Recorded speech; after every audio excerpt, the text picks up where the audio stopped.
तो कैसा लगा भाई? दिल गार्डन गार्डन हो गया मेरा। तो नहीं, सच बताना भाई, मजा आया कि नहीं? क्योंकि मैंने तो बहुत एंजॉय किया है। तो मैं बात कर रहा हूँ डेयरडेविल के एपिसोड 8 की। और मैंने इतना नहीं सोचा था कि ये सब हो जाएगा। और जितने भी 7 एपिसोड अपन ने देखे हैं, उनमें जो अधूरी बातें हुई हैं, जो सस्पेंस अभी तक बनाए रखे हैं, उन सारी बातों का जवाब इस एपिसोड में मिल जाता है। और ये एपिसोड एब्सोल्यूट सिनेमा बन चुका है। तो ये एपिसोड 8 एपिसोड 1 की तरह फील होता है। मतलब उसका डायरेक्शन औरों से अलग था, क्योंकि डेयरडेविल बॉर्न अगेन का एपिसोड 1, 8 और 9 जो आने वाला है, वो सब वही लोग डायरेक्ट कर रहे हैं जिन्होंने लोकी सीजन 2 को डायरेक्ट किया है। तो क्वालिटी तुमको अप स्किल देखने मिल सकती है या फिर सेम भी देखने मिल सकती है। खैर, तो एपिसोड की बात करते हैं। तो episode start with blue flower और उसका बैकग्राउंड सब ब्लू है और कैमरा जूम आउट होता है, जूम इन होता है और ये हमको पता चलता है कि ये तो पॉइंट डेस्टर है। और ये सारी चीजें हमें पॉइंट डेस्टर के पॉइंट ऑफ व्यू से दिखाई जा रही थी कि उसके चारों तरफ ब्लू हो जाता है, उसकी एक अलग दुनिया है। ब्लू कलर उसकी साइकोलॉजी इनस्टेबिलिटी को भी दिखाता है। अब ब्लू कलर उसकी कॉस्ट्यूम का भी है, तो बुलजाय का पर्सोना भी उसको दर्शाता है। लेकिन उसके बाद पुलिस वाले आते हैं, उसको हिनेंस सुपरविजन सेल में डालने के बजाय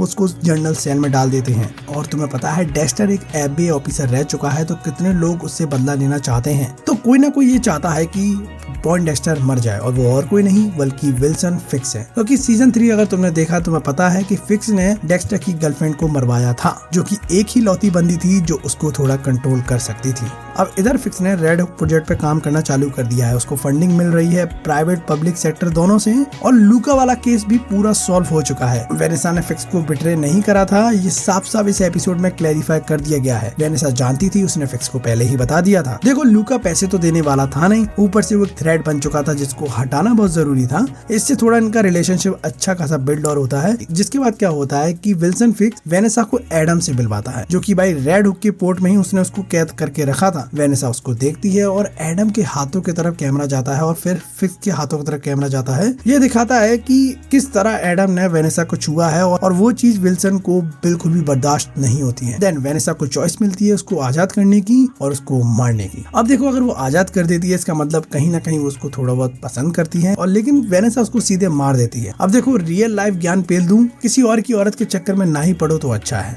क्योंकि भाई आजकल कौन कब पलट जाए कोई भरोसा नहीं है। अब देखो, एडम की गलती क्या थी? उसने सिर्फ वही करा जो उसको थोड़ा सही लगा, लेकिन इन दी एंड वो अच्छा सीधा सादा लौंडा कहाँ फंस गया। ये सब छोड़ो, फिक्स का सारा काम अच्छा चल रहा है। एडम को मारने से वेनेसा की लॉयल्टी साबित हो चुकी है, उसको फंडिंग मिल रही है, मेयर बन चुका है, विजिलेंटी फोर्स अच्छी चल रही है, रिलेशनशिप अच्छा हो गया है, पब्लिक की नजर में अच्छी इमेज बन चुकी है। और इसका पूरा उल्टा मैट की लाइफ में हो रहा है। उसका दोस्त मारा गया, हेक्टर का केस लिया, हेक्टर मारा गया, म्यूज से लिटरली हेक्टर की नीज, क्या नाम था उसका, जो भी था, वो बच के आई। पॉपकॉर्न खाने वाला जेल जा चुका है। अब हैदर के साथ भी उसका रिलेशन कुछ अच्छा नहीं चल रहा है। अब देखो, फिक्स अपने पुराने रूप में लौट रहा है, तो उसके लिए सब कुछ अच्छा हो रहा है, लेकिन वहीं जब मैट अपने पुराने रूप में लौट रहा है तो उसके लिए सब कुछ खराब हो रहा है। यह दिखाता है हीरो की लाइफ आसान नहीं है। लेकिन हैदर, इस औरत का लॉजिक मुझे समझ नहीं आ रहा है। ये कहना क्या चाह रही है? ये कहना चाह रही है कि डेयरडेविल ने मुझको नहीं बचाया है, बल्कि मैं खुद बची हूँ। मुझे एक बात बताओ, जब म्यूज इसकी गर्दन को मसाज कर रहा था तो खिड़की तोड़कर कौन आया था? जब म्यूज इसकी तरफ चाकू लेके दौड़ा था तो ग्रैपलिंग हुक किसने लगाया था? 3 गोली चलाकर अपने आप को ब्लैक विडो समझ रही है जे। डेयरडेविल का एक भी किल नहीं है और इसके 1 किल हो चुका है। खैर,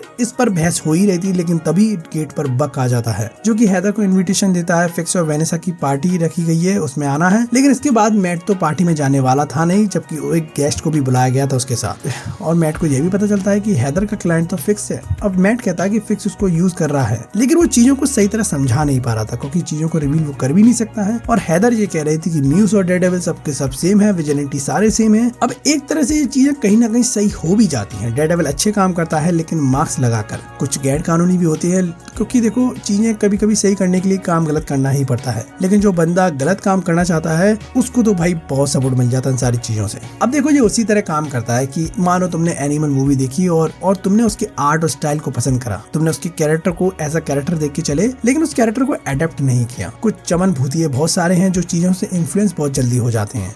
तो आपको समझना पड़ेगा रियल और रियलिटी में अंतर क्या होता है। खैर, moving on next scene, Matt McDuffie से मिलता है। एक लौंडा है मेडिसन नाम का, उसका केस लेना है, लेकिन मैट उसकी हार्टबीट सुन के पता लगा लेता है कि ये बंदा झूठ बोल रहा है, उसको डिफेंड नहीं करना है, और यहीं पर ये बात खत्म हो जाती है। लेकिन जब मैट को पता चलता है कि पॉइंट डेस्टर को इनहेंस सुपरविजन से जर्नल पॉप में डाल दिया है और वो मैट से बात करना चाहता है, जिसमें भाई मैट तो उससे बिल्कुल बात करने नहीं वाला। वो यहाँ से सीधा निकल जाता है जोजी के बार की तरफ, जहाँ पर फॉगी नेल्सन मारा गया था, और वहीं उस बार में चेरी भी आता है। और ये देख के मुझे अच्छा लगा कि विल्सन फिक्स ने जोजी के बार के लिए फंड दिया था उसको बनाने के लिए, लेकिन जोजी ने मना कर दिया। ऐसा लगता है कि आज भी कुछ लोग हैं जो विल्सन फिक्स की दी गई भीख को नहीं लेते। और यहाँ पर ये तीनों बैठे होते हैं और यहाँ मैट को ऐसा लग रहा था कि कुछ फॉगी के केस में मिसिंग है, वो कुछ ऐसा है जो वो भूल रहा है। और तभी जोजी मेलविन की बोतल लेकर आती है और कहती है कि फॉगी का आखिरी काम है पूरा कर लेते हैं। और उस रात मैट को याद आया कि फॉगी अलग बैठा था और केरन पेज और मैट अलग बैठे थे। और मैट को ये पता चलता है कि ये ड्रिंक हम तब पीते हैं जब हम कोई केस जीत जाते हैं, वो जीतने वाले होते हैं। यानी उस रात बेनी का केस फॉगी ने लिया था, वो ऑलमोस्ट जीत ही गया था, मींस किसी ने उसको मरवाया है।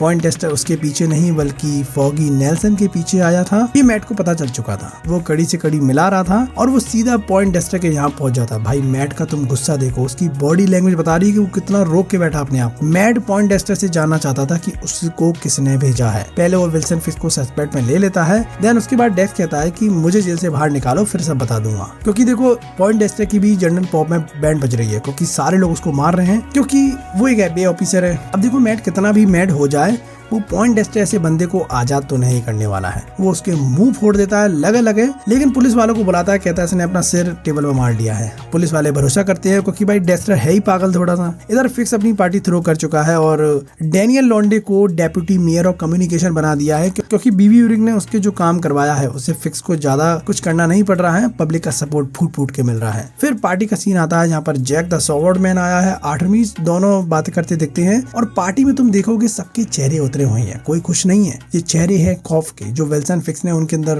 बनाया है और वो पर्सनली सबको धमका रहा है फंडिंग के लिए। और कैमरा पैन जूम होता है, आउट होता है, जो कि लोकेशन 2 के डायरेक्शन को भी याद दिलाता है, जो काफी अच्छा है। अब जिसके बाद क्या हुआ कि मैट फाइनली अब एंट्री लेता है पार्टी में, क्योंकि पहले तो नहीं आ रहा था लेकिन अब उसका जो शक है उसको साबित करने आया था। वो भाई वो पार्टी में म्यूजिक एक सस्पेंस क्रिएट कर देता है, ये देखो। और तुम यहाँ देखो सब मैट को देख रहे हैं, वेनेसा, फिक्स, लेकिन अचानक हैदर उसके सामने आ जाती है, दोनों बातें करते हैं। लेकिन मैट का भी फोकस विल्सन फिक्स पे था, उसकी बातें सुनने में था, जो कि अभी फिलहाल सॉवर्डमैन को ठास रहा था कि अगर तूने फंडिंग अप्रूव नहीं करी तो तू भी विजिलेंटी तो है और विजिलेंटी फोर्स तेरे घर पहुंचा दूंगा और तेरे को उठवा लूंगा। जैसे सॉवर्डमैन डर गया और उसने अप्रूव कर दिया।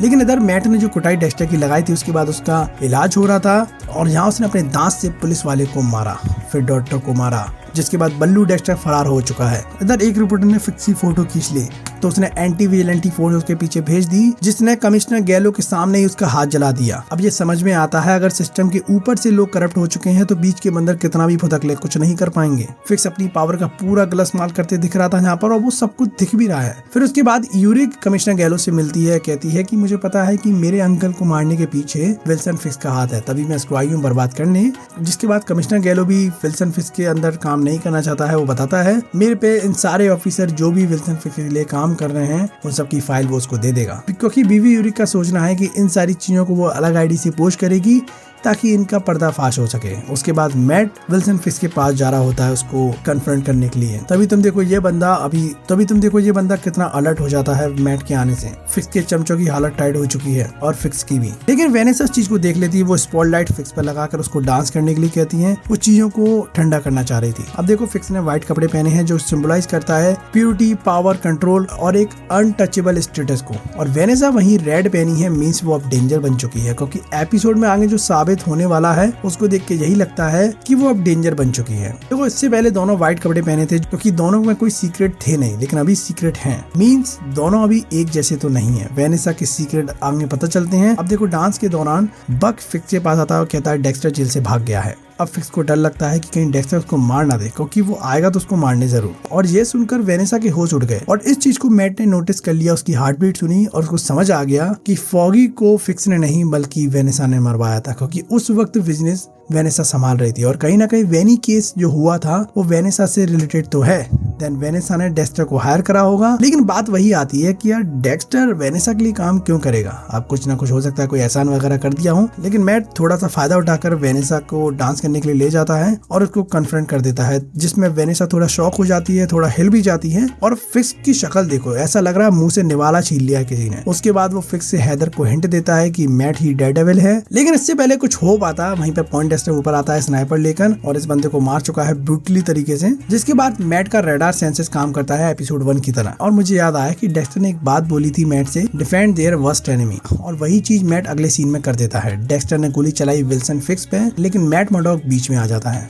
जिससे भाई फिक्स बच जाता है और वो भाग जाता है। इधर पॉइंटेस्टा का दिमाग खराब हो गया कि यार मेरे से मिस कैसे हो गया यार, इसी पे तो पूरा कैरेक्टर टिका है मेरा। अब देखो मैट के हाई सेंसेस के चक्कर में बुलसाई का अंदाजा थोड़ा फीका पड़ गया, लेकिन सबसे बड़ी बात मैट नीचे पड़ा है, वो लाल हो चुका है जो कि डेयरडेविल को ही दर्शाता है। और अब हो सकता है फाइनल में डेयरडेविल लिटरली बॉर्न अगेन करेगा, क्योंकि यही चीजें हैं जो टाइटल को जस्टिफाई भी करती हैं, क्योंकि अब फिनाले आने वाला है। मैट का एक नया रूप देखने मिलेगा, इसके लिए मैं तैयार हूँ। अब ये एपिसोड एब्सोल्यूट सिनेमा बन चुका है कि जो टेंशन जो क्रिएट करी है इस एपिसोड ने और जो राइटिंग इस शो की हो रही है वो लोकी जैसी क्वालिटी फील हो रही है मेरे को। बाकी अब पनिशर का आना रह गया है, क्योंकि विजिलेंटी फोर्स से डेयरडेविल अकेला तो नहीं लड़ेगा, पनिशर तो चाहिए। मैट और बुलसाई और फिक्स का कॉम्बिनेशन बहुत डेडली है। जब ये स्क्रीन पे आते हैं मजा आ जाता है, क्योंकि तीनों ही अलग अलग पार्टी से आते हैं, कोई किसी के साथ नहीं होता है। लेकिन ये एपिसोड राइटिंग और डायरेक्शन के मामले में बहुत पीक कर गया यार। मार्वल लिटरली बैक कर चुका है। मैं बहुत एक्साइटेड हूँ अगले एपिसोड के लिए। और तुम क्या सोचते हो इस एपिसोड के बारे में?